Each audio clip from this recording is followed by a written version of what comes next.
خمیده در پیش چشمم شد علی صد بار پیکر سخن بگو با پدرت این دم آخر ای گل پرپر علی اصغر سخن بگو با پدرت این دم آخر سخن بگو با پدرت این دم آخر ای گل ولدی دیده خود باز کن یا ولدی دیده خود باز کن تکلمی تبسمی با پدر آغاز کن من پدر پیر تو ام من پدر پیر تو ام به من سخن ساز کن خنده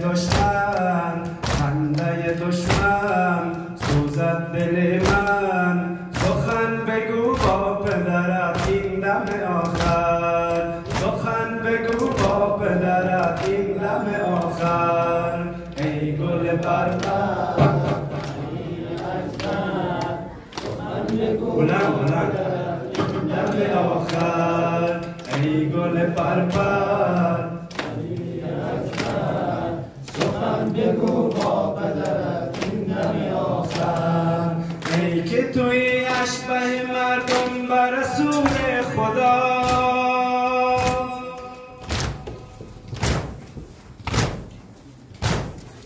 ای که توی اشبه مردم بر رسول خدا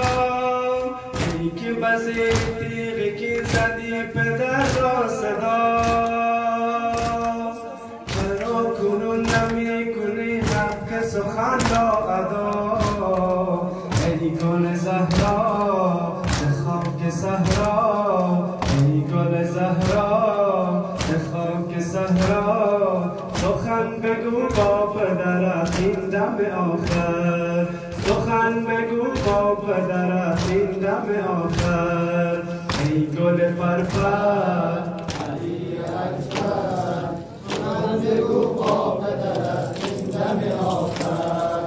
ای گل پرپر علی اکبر سخن بگو با پدرت این دم آخر یا ولدی دیده خود باز کن یا ولدی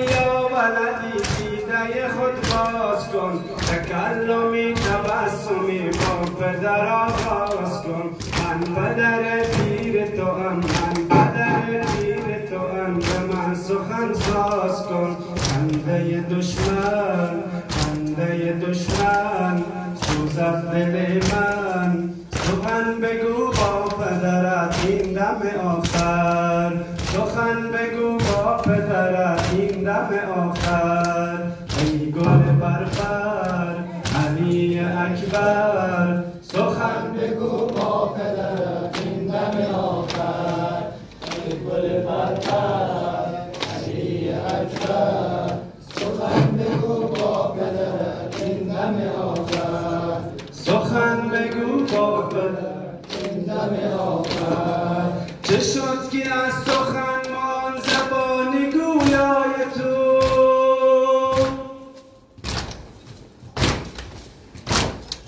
چه شد که از سخن مان زبان گویای تو چرا به خون شسته شده روی دلارای تو چرا شده نقش زمین قامت رعنای تو قسم به قرآن دلم مسوزان سخن بگو با پدرت این دم آخر سخن بگو با پدرت این دم آخر ای گل پرپر علی اکبر سخن بگو با پدرت این دم آخر سخن بگو با پدرت این دم آخر رنگم پریده قدم خمیده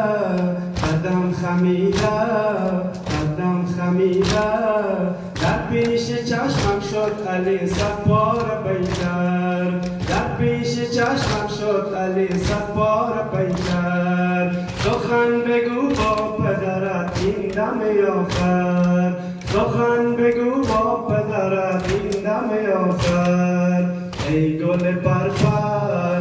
علی اکبر سخن بگو با پدرت این دم آخر آخر سخن بگو با پدرم این دم آخر ای گل پرپر